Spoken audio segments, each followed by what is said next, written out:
9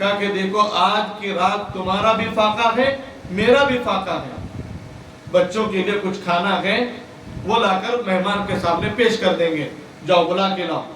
دیکھو کیا جذبات تھے، ہے نا، کیا جذبات تھے صحابیات کے۔ ہاں آج ثواب کمانے کا زمانہ ہے، بھوکے تو ویسے بھی رہتے ہیں۔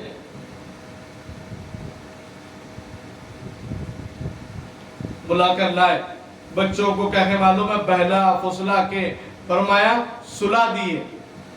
اب مہمان دسترخوان پہ بیٹھے، دونوں میاں بیوی چراغ وہ زمانے میں درست کرنے کے بہانے سے چراغ کو بجھا دیے، پھر ساتھ میں بیٹھے۔ مہمان کو ایسا لگا کہ دونوں بھی کھا رہے ہیں، دونوں صرف منہ چباتے رہے چلاتے رہے تاکہ نظر آئے ہم کھا رہے ہیں۔ سارا کھانا مہمان کھا لیا۔ صبح کی نماز کے وقت آئی تو مہمان کو لے کر وہ انصاری صحابی اللہ کے نبی صلی اللہ علیہ وسلم کے پاس گئے۔ اللہ کے نبی کے پاس جب پہنچے ہیں تو فرمایا اللہ تبارک و تعالی، اللہ کے نبی صلی اللہ علیہ وسلم نے وہ صحابی کو بلایا اور بلا کر کہا کہ رات میں تم نے کون سا عمل کیا ہے، اللہ کو بہت پسند آیا اور اللہ تبارک و تعالیٰ نے تمہارے اس عمل پر تمہارے لیے قرآن میں آیت کو اتارا ہے، وَيُؤْثِرُونَ عَلَىٰ أَنفُسِهِمْ وَلَوْ كَانَ بِهِمْ خَصَاصَةٌ وَمَن يُوقَ شُحَّ نَفْسِهِ فَأُولَٰئِكَ هُمُ الْمُفْلِحُونَ۔ ترجمہ، اور وہ انصار ان مہاجرین کو اپنی ذات پر ترجیح دیتے ہیں چاہے وہ خود کتنے ہی فاقے یعنی تنگی میں ہو، اور جو شخص بھی اپنی طبیعت کی بخیلی یعنی لالچ سے بچا لیا گیا سو وہی لوگ کامیاب ہونے والے ہیں۔ ایسے صحابہ کے جذبات تھے، یہ جذبات تھے صحابہ کے۔ مہمان کو ٹھہرایا، کسی شاعر نے کیا خوب کہا ہے، وہ کیا لوگ تھے، ابھی بچے انتظار کر رہے تھے نا تو تڑپ تڑپ کے کہے معلوم ہے سو گئے۔ تو ماں کا ایک طرز دوسری کتابوں میں لکھا ہے کہ بھگونے میں پانی ڈال کر فرمایا چولہے پر رکھ دیا اور نیچے انگار لگائی۔ بچے کہہ رہے ہیں امی جی کھانا چاہیے کھانا چاہیے کھانا چاہیے، تو کہا بیٹا کھانا بن رہا ہے۔ اسی انتظار میں بچے سو گئے۔ تو کسی شاعر کو یہ قصہ ملا، اس نے شعر کہا ہے، وہ کیا لوگ تھے اپنے بچوں کو دلاسا دے کر سلانے والے، وہ کیا لوگ تھے اپنے بچوں کو دلاسا دے کر سلانے والے، عجیب لوگ تھے ہانڈی میں پتھر ابالنے والے۔ خود تو نہیں کھایا لیکن اپنے بھائی کی فکر کی، جب بھی یہ آیت پڑھی جائے گی ان کے عمل کو یاد کیا جائے گا۔ پیٹ پر پتھر باندھ کر مہمان کا اکرام کیا ہے۔ اللہ مجھے بھی آپ کو بھی نصیب فرمائے۔ مہمان اپنے روزے کو لے کر آتا ہے، مہمان اللہ کی رحمت کو لے کر آتا ہے، کشادہ دل سے استقبال کرنا چاہیے۔ اللہ ہمارے خورشید اکرم صاحب کو بھی جزائے خیر دے۔ بڑے بڑے علماء آتے ہیں، رات دن تیار ہوتے ہیں علماء کی خدمت کے لیے، اور مکان میں بھی اللہ جزائے خیر عطا فرمائے۔ اصل یہ تمام کا تمام گھر والوں کے تعاون سے ہوتا ہے۔ ہم تو بلاتے ہیں، جنہ بلاتے ہیں، ہم تو کیا 100 جنہ کو بلا کے بولتا ہوں، بلا کے لاتے ہیں۔ تیار ہمیشہ گھر میں ہونا چاہیے۔ ارے یہ کیا اٹھائے تم، آج نہیں کل نہیں رات نہیں دن نہیں، اٹھاتے اور ختم، ہے نا، نہیں سمجھے؟ ہاں بڑا یہ جذبہ ہونا چاہیے۔ یہ کس کو اٹھا کے لاتے ہیں، میرے سے نہیں ہوتا یہ سب بنانا کرنا، ہے نا۔ پھر بعد میں اس میں قیمہ بناؤ، قیمہ میتھی بناؤ، پھر انڈا بناؤ، پھر اس میں کیا ہے معلوم ہے روٹی بناؤ، کتنی چیزیں 5-6 آئٹم بناؤ۔ ہاں خوب اکرام کرو مہمان کا، اللہ جزائے خیر دے۔ اسی لیے یہ عادت فرمایا ہونا چاہیے۔ اللہ والوں کو کھلاؤ۔ کوئی گھر میں آئے، تمہارے گھر میں کوئی آ رہے ہیں، تیرا کھانا نہ کھائے مگر متقی یعنی نیک لوگوں کی آمد بہت بڑی بڑی آفات کے ختم ہونے کا سبب اور ذریعہ بنتی ہے۔ اللہ والوں کو بلاؤ گھروں میں، دیندار لوگوں کو بلاؤ، اور جب اللہ والے آئیں اپنے گھر کے لیے دروازے کشادہ رکھو۔ اور علماء کرام نے اس بات کی ترغیب دی ہے اپنے گھر کی خواتین سے کام لو جب مہمان آئے۔ ٹھیک ہے، نوکر وغیرہ تو آتے ہیں، خالمہ وغیرہ آ کر کام کر جاتی ہے۔ اس میں فرمایا 2 چیزیں ہیں، گھر والوں کی جو محبت ہوتی ہے کھانا بنانے میں، فرمایا اس کے اثرات کھانے پر پڑتے ہیں۔ گھر والے جب کھانا بناتے ہیں تو ایمان والے ہیں، یہ نمازی ہیں، تہجد پڑھنے والے ہیں، قرآن کریم کی تلاوت کرنے والے ہیں، پڑھنے پڑھانے والے لوگ ہیں، جب یہ کھانا بناتے ہیں اللہ اس کے اثرات کھانے پر مرتب کرتے ہیں۔ میں بارہا کہتا ہوں کہ جب بھی کھانا بناؤ اپنے گھر کے مرد احباب کے لیے، فرمایا اللہ کا ذکر کرتے کرتے بناؤ، فرمایا نبی پہ درود پڑھتے پڑھتے بناؤ۔ حضرت مولانا عمر صاحب پالنپوری رحمت اللہ علیہ نے ماں بہو اور بیٹی کتاب لکھی ہے، اس میں لکھا ہے جو گھر کی مستورات، گھر کے خواتین اللہ کا ذکر کرتے کرتے، فرمایا نبی پہ درود پڑھتے پڑھتے کھانا بناتی ہیں، کھانے والوں میں اللہ کی محبت، حضرت نبی کریم صلی اللہ علیہ وسلم کی محبت کہنے والوں میں آتی ہے، اللہ کا عشق نصیب ہوتا ہے کھانے والوں میں، کیونکہ گھر کی مستورات باوضو اللہ کے ذکر کے ساتھ کھانا بنا رہی ہے۔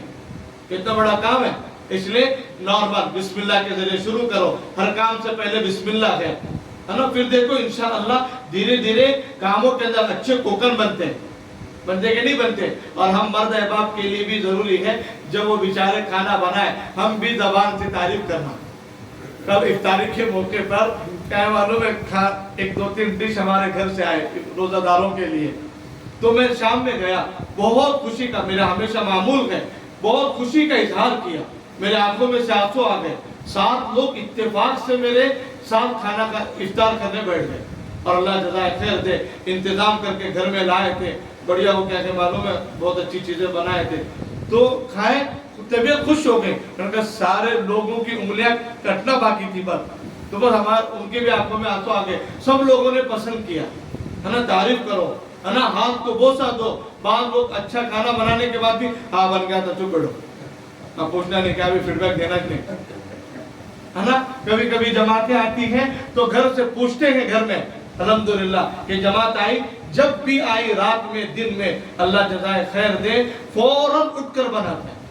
اس کا یہ فائدہ ہوتا ہے کہ الحمدللہ یہ خدمت کا موقع ملتا ہے نا۔ والدہ کا بھی یہی عمل تھا، آپ ہمارے پٹے کو علماء سے پوچھ لیجئے، کوئی عالم ایسا نہیں تھا جو گھر میں ہمارے نہیں آئے، اللہ کا فضل ہے۔ ہر جمعرات کو والدہ اہتمام سے علماء کو بلاتے تھے، شاید یہی برکت ہے، خود تو نہیں پڑھے تھے، والد صاحب خود تو حافظ عالم نہیں تھے، شاعروں کو پڑھا کرتے، یہ فرمایا اپنے گھروں میں علماء کو پیدا کرنا چاہتے ہو تو فرمایا اللہ والوں سے محبت کرو، فرمایا کہ علماء اور حفاظ سے محبت کرو، انشاءاللہ اللہ تمہارے بھی گھروں میں علماء کو اللہ پیدا فرمائیں گے، زہداء کو اللہ پیدا فرمائیں گے، متقی لوگوں کو اللہ پیدا فرمائیں گے، ہاں ایسے بنائیں گے۔ اللہ کے خزانے میں کمی نہیں ہے، ہزاروں بخاری ہیں، اللہ کے گھر میں ہزاروں امام مسلم ہیں، اللہ کے خزانے میں ہزاروں فرمایا نیک لوگ ہیں، بس ضرورت ہے ماں باپ کا کہنے معلوم ہے ظرف کشادہ ہونا چاہیے، جب بھی راشن لینے کھڑے ہوتے ہیں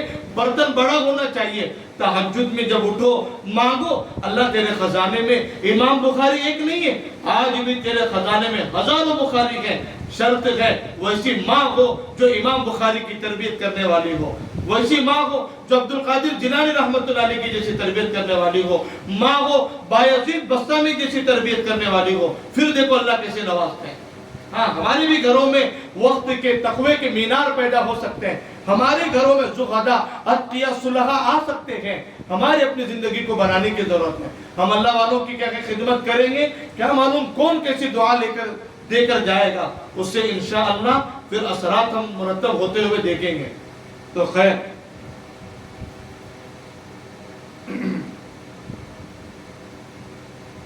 تو کریں گے انشاءاللہ، مہمان کے اکرام کریں گے، ناراض نہیں ہونا۔ اور ایک بات اللہ کے نبی نے فرمایا کہ کوئی بھی چیز گھر میں ہو، اچانک مہمان آئے، پیش کرنے سے شرماؤ مت۔ اب مثال کی طور پر رات کی تھوڑی سی کیا معلوم ہے روٹی تھی، اب اچانک مہمان آ گئے، بنانے میں کرنے میں ٹائم لگتا ہے، تکلف ہوتا ہے، کہ دیکھو تھوڑی سی روٹی بچ گئی اور تھوڑی سبزی تھی، تو اسی کو گرم کر کے کھا لیتے، شرماؤ مت، ارے نہیں عید کو یہ کیا کھلانا، جو ہو وہ۔ اور اب تو الحمدللہ کیا کہنے، اب کہاں کمی ہے، بڑوں کو ٹینشن تھا، بچتا نہیں تھا، بنانے ٹائم لگتا، اب تو کہاں ہے، اللہ کا فضل ہے، اب تو کانٹے کا آسان ہو گئے، نکلنا آسان ہوگا، بنانا۔ گھر میں کھانا تو چھوڑو، کھانے کے علاوہ اتنی فریج میں چیزیں رہتی کہ 10-12 لوگ اچانک آگے تو کھا سکتے ہیں، فریج ہمارا اتنا فل ہوتا ہے۔ آج کے زمانے میں اتنی فراوانی، جو وہ پیش کر دو، اللہ بہت کیا کہ معلوم ہے نوازیں گے۔ اللہ ہمیں عمل کی توفیق عطا فرمائے۔ دیکھو حضرت لوط علیہ السلام کی تفسیر میں چند بری عادتیں لکھی ہیں. اللہ ہم تمام ہمارے اہل و عیال کو بھی اور ہماری دینی بہنوں کو بھی ان بری عادات سے بچنے کی توفیق عطا فرمائے. ان میں حضرت لوط علیہ السلام کی بیوی کی چند بری عادتیں. نمبر 1, اپنے شوہر کی دشمن اور اپنے شوہر کی بے وفا تھی. اپنے شوہر کی دشمن اور اپنے شوہر سے بے وفائی کرنے والی تھی. نمبر 2, اپنے شوہر اللہ کے نبی حضرت لوط علیہ السلام پر ایمان نہیں لائے. ہے نا, سارے لوگ ایمان لائے اور بیوی کہے معلوم ہے محروم رکھی, ایمان نہیں لائی. اور نمبر 3, مہمان کی خبر قوم کو دیتی تھی کہ جب بھی مہمان آتے قوم کے لوگوں کو جمع کر کے ان کی بے عزتی اور ان کو لوٹنا اور ان کو ستانے کا کام حضرت لوط علیہ السلام کی بیوی کرتی تھی. اتنے چیزیں نہیں ہونا. شوہر کی دشمن نے, شوہر کے کیا بننا ہے, اس کے اپوزٹ کیا ہے, کیا بننا ہے, ہاں شوہر کا ساتھ دینے والے بننا, ہاں وفادار بننا ہے نا, تبھی زندگی چلے گی اور تبھی کہیں کوئی نیک کام کر سکو گے. ورنہ فرمایا اگر جنگ آدمی پوری دنیا سے لڑ لے, گھر میں اگر دینداری نہیں ہے اور مکان والوں کا ساتھ نہیں ہے, گھر کی مستورات اگر ساتھ نہیں دیتی, یاد رکھو کبھی بھی انسان ترقی نہیں کرتا. اس لیے علماء نے لکھا ہے کہ جس آدمی سے اللہ نے پوری دنیا میں کام لیا ہو, چاہے وہ نبی ہو, چاہے وہ صحابی ہو, چاہے وہ امام ہو, چاہے وہ نیک کہے اللہ کے ولی ہو, آپ دیکھ لینا اگر ان سے پوری دنیا میں اللہ نے کام لیا ہے, اتحاد اور تاریخ اٹھا کر دیکھ لو, ان کے گھر کی مستورات کا ان کو ساتھ ملا ہے. اور آج بھی آپ دیکھ لیجئے, آج بھی دیکھ لیجئے کہ جتنے لوگ دین کا کام کر رہے ہیں وہ تمام کے تمام ان کے گھر کی کہے معلوم ہے مستورات کا ہاتھ ہے. آج ہمارے پاس بھی تفسیر چلتی ہے, اگر ہماری گھر کے اندر, اس گھر کے اندر مستورات اگر کہے ایکٹیویٹ نہیں رہے, اگر چاہ وہ چوبند نہیں رہے, تو بتاؤ اتنا بندہ کہاں سے آ کر قرآن کریم کی تفسیر سنائے گا اور کہاں سے اتنے بندے سنیں گے. یہ کام ہے یہ. آج سنانے والے بھی فرمائے آتے ہیں, ان کو فارغ کیا جاتا ہے کہ اتنے وقت کے لیے فارغ ہو جاؤ. اس لیے عادت ڈالو, انشاءاللہ گھر کے مردوں کا ساتھ دیں گے انشاءاللہ, ہے نا. اللہ ہمیں عمل کی توفیق عطا فرمائے. اور ایک عمل بہت برا تھا حضرت لوط علیہ السلام کی بیوی کا, اور وہ یہ بڑھاپے کے باوجود گناہ نہیں چھوڑے. کیا تھا, بوڑھی ہو گئی تھی گناہ کرتے کرتے لوط علیہ السلام کی بیوی. آگے فرما رہے ہیں کہ شادی سے لے کر بوڑھی ہو گئی, وہاں تک یہ بری عادتیں اس میں رہی. حالانکہ ہوتا کیا ہے, آدمی جوانی میں گناہ کر لیتا ہے, پھر بعد میں بچے ہوتے ہیں, بڑے ہوتے ہیں, دھیرے دھیرے کرتے آدمی سے وہ گناہ چھوٹ جاتے ہیں. اب بچے ہو گئے, بڑے ہو گئے, بعض لوگ کہتے ہیں داڑھی کے بال سفید ہو گئے.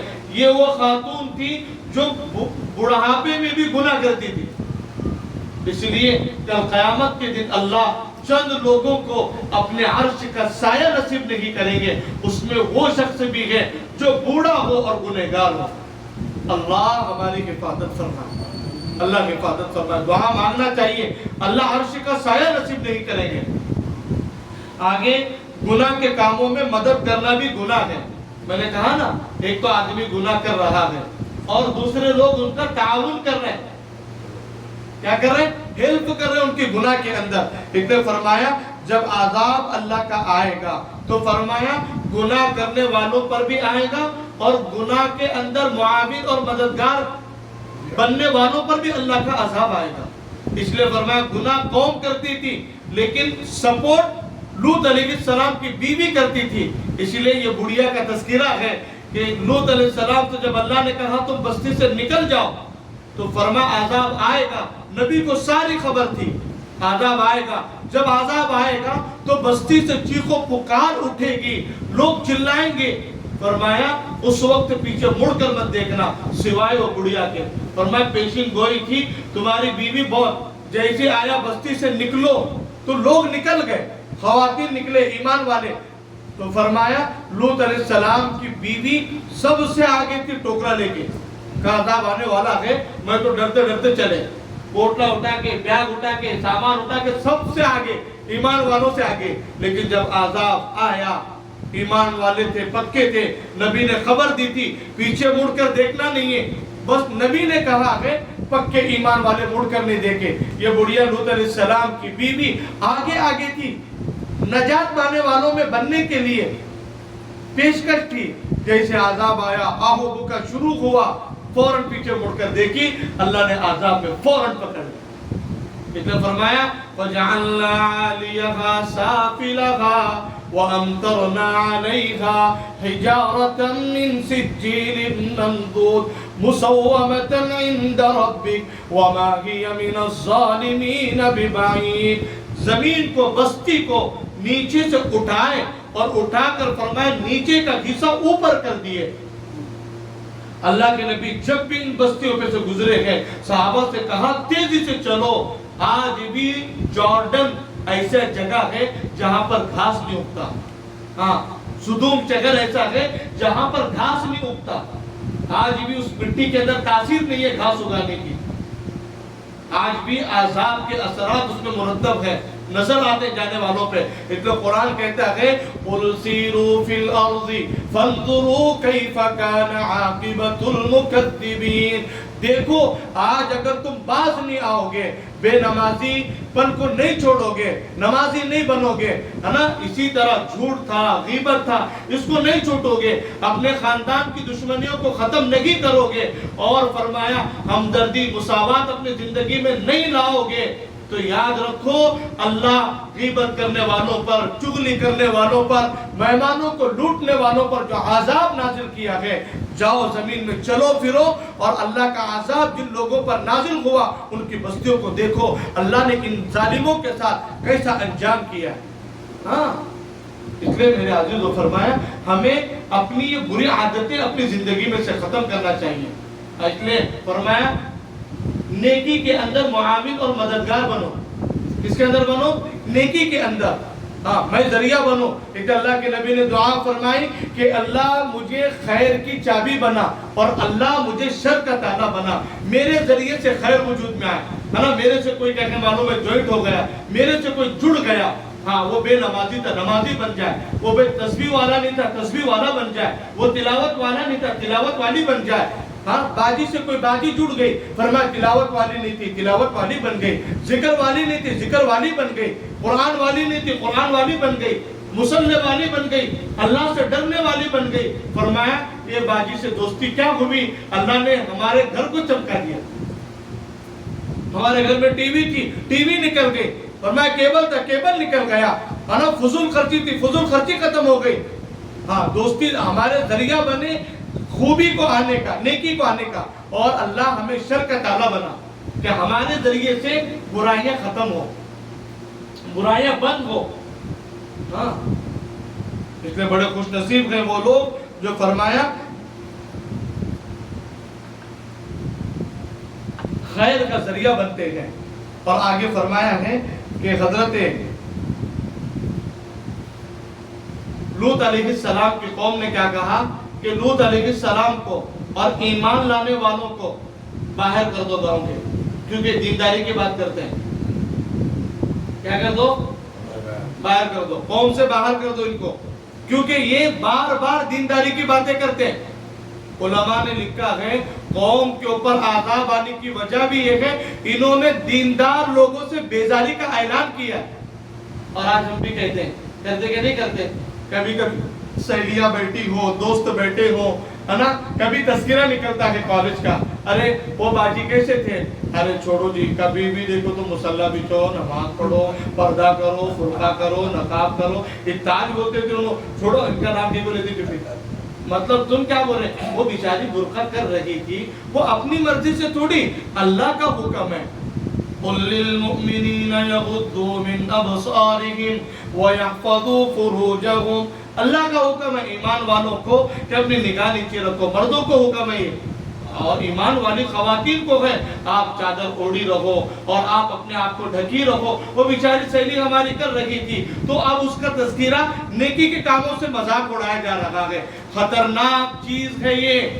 فرمایا بات کہنے والوں میں ماڈرن زمانے کی خواتین دیندار خواتین کا مذاق اڑاتی ہے. ایک تو قرآن کریم میں ہے یا ایھا الذین آمنوا لا یسخر قوم من قوم عسى ان یکونوا خیرا منهم ولا نساء من نساء عسى ان یکن خیرا منهن ولا تلمزوا انفسکم ولا تنابزوا بالالقاب بئس الاسم الفسوق بعد الایمان ومن لم يتب فأولئك هم الظالمون. کوئی ایمان سنو یا ایھا الذین آمنوا اے ایمان والو، کوئی مرد کسی مرد کا ہنسی مذاق نہ اڑائے اور کوئی عورت کسی عورت کا ہنسی مذاق نہ اڑائے. ہو سکتا ہے وہ ان سے بہتر ہو جس کا مذاق اڑایا جا رہا ہے. ہاں آج ہم دینداری کو مذاق اڑاتے ہیں. ارے وہ باجی میں نماز پڑھو بولتی ہیں، ذکر کرو بولتی ہیں، پھر بعد میں تلاوت کرو بولتی ہیں، فلاں فلاں ان کی تقریر شروع ہوتی.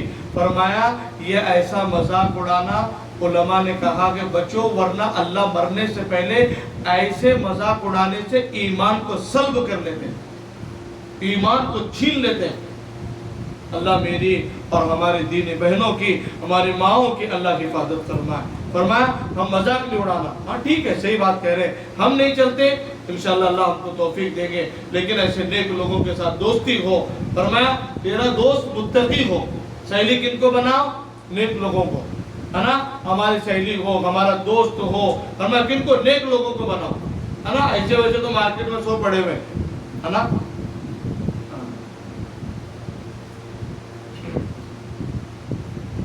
پھر بعد میں فرمایا کہ جب قوم نے نجات کا اعلان کیا، قوم نے مذاق اڑایا، تو اب نبی مانگ رہے. اب نبی کیا مانگ رہے؟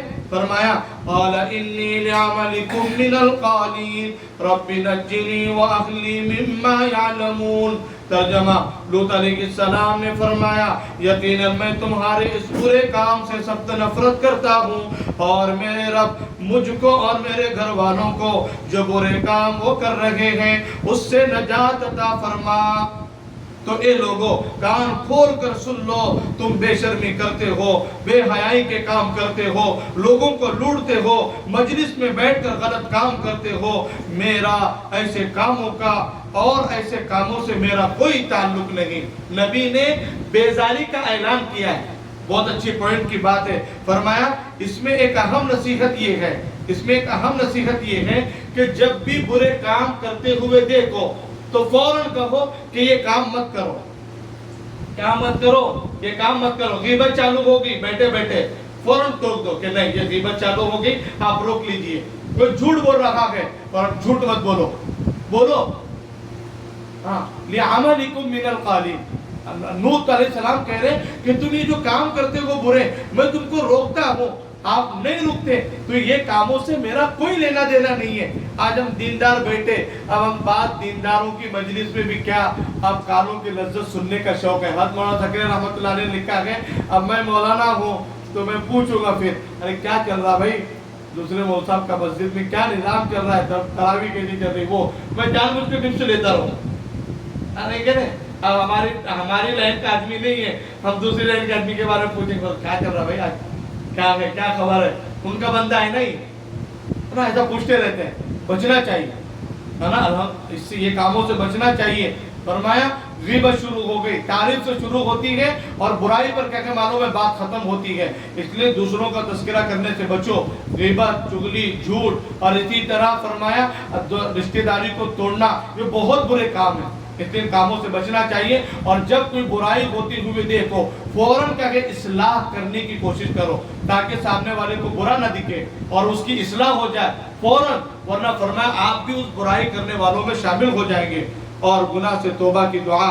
پھر بعد میں حضرت لوط علیہ السلام نے دعا کی رب نجنی واہلی مما یعملون، اے میرے رب مجھ کو اور میرے گھر والوں کو جو برے کام وہ قوم کے لوگ کر رہے ہیں اس سے نجات عطا فرما. اے اللہ مجھے اور میرے گھر والوں کو ایسے غلط کام سے نجات دے دیجئے، اس کی سزا سے بچا کر رکھیے. یہ دعا بھی کرنے کی ضرورت ہے. جب شہر میں کوئی گناہ کا کام ہوتا ہو تو ہم بیٹھ کر اللہ تعالیٰ سے دعا کریں اے اللہ وہاں پر گناہ کا کام ہو رہا ہے، آپ میری اور میرے گھر والوں کی حفاظت کیجئے. آج ہمارا کیا حال ہو گیا کہ کسی جگہ کوئی غلط کام ہو رہا ہو، کسی کے یہاں شادی میں میوزک بج رہا ہے، شادی میں بے پردگی ہو رہی ہے، شادی میں ناچ گانا اور کودنا ہو رہا ہے، یا کوئی بھی غلط کام ہوتا ہے تو ہم اس کا چرچا کرتے ہیں، اس کے یہاں یہ ہو رہا ہے، وہ ہو رہا ہے۔ اس کے گھر کے پاس جب بھی جاؤ تو زور زور سے میوزک کی آواز آتی ہے، ان کے گھر میں سے تو ٹی وی کی آواز آتی ہے۔ پیاری اور میری دینی بہنوں، ایسی باتیں مت کرو، بلکہ اللہ تعالیٰ سے دعا کرو، اے اللہ جو غلط کام وہ لوگ کرتے ہیں، اس غلط کام اور گناہ کے کام سے میری اور میرے گھر والوں کی حفاظت فرمائیے۔ حضرت لوط علیہ السلام نے بارگاہ الہی میں یہ دعا مانگی۔ اور آگے آیت کریمہ میں یہ بات آئی کہ پھر اللہ تعالیٰ نے قوم کے اوپر جب عذاب نازل کیا، قرآن کریم کی آیت ہے، آسمان سے پتھر برسائے، ان پتھروں پر مجرمین کے نام لکھے ہوئے تھے، وَأَمْطَرْنَا عَلَيْهَا حِجَارَةً مِّن سِجِّيلٍ مَّنضُودٍ مُّسَوَّمَةً عِندَ رَبِّكَ وَمَا هِيَ مِنَ الظَّالِمِينَ بِبَعِيدٍ۔ اور ہم نے اس بستی پر پکی ہوئی مٹی کے پتھر مسلسل برسائے، اس پر تمہارے رب کی طرف سے خاص نشان لگے ہوئے تھے، اور وہ بستیاں مکہ کے ظالموں سے کچھ دور بھی نہیں تھی۔ عذاب کے اثرات، ان پتھروں پر نام بھی لکھا رہتا تھا، فلاں پتھر فلاں ظالم کو اور فلاں پتھر فلاں نافرمان کو لگے۔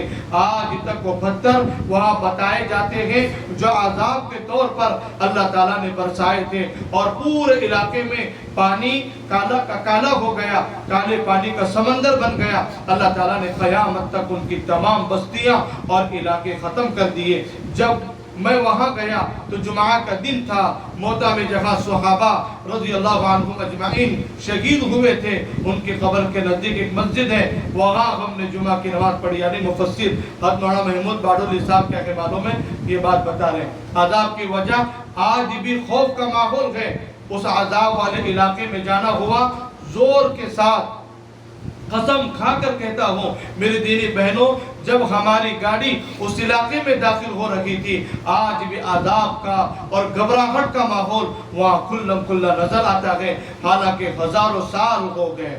فرمایا فَنَجَّيْنَاهُ وَأَهْلَهُ أَجْمَعِينَ إِلَّا عَجُوزًا فِي الْغَابِرِينَ۔ فرمایا اللہ تعالیٰ نے ایمان والوں کو بچا لیا۔ سو ہم نے لوط علیہ السلام کو اور ان کے سب گھر والوں کو نجات دی، سوائے ایک گڑیا کے جو پیچھے رہ جانے والوں میں شامل رہی، یعنی حضرت لوط علیہ السلام کی بیوی جو ایمان نہیں لائی۔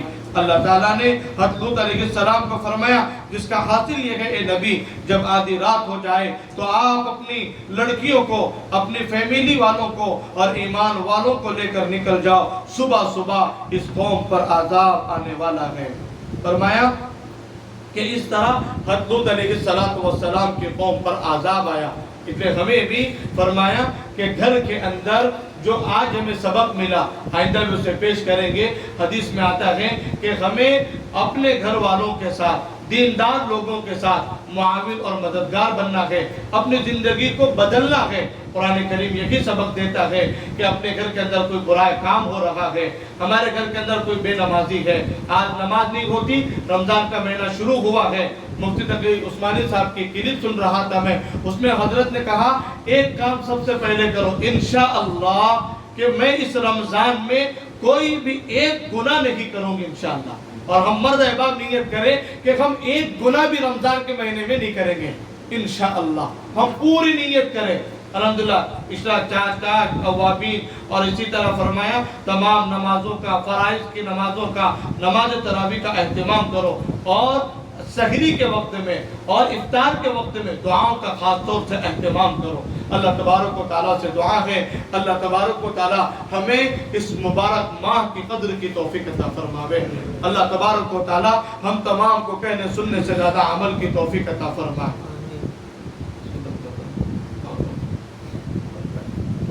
باقی دوسری چیزیں بولیں گے وہ ایڈ نہیں ہوتی نا، پھر وہ بڑا ہو جاتا ہے۔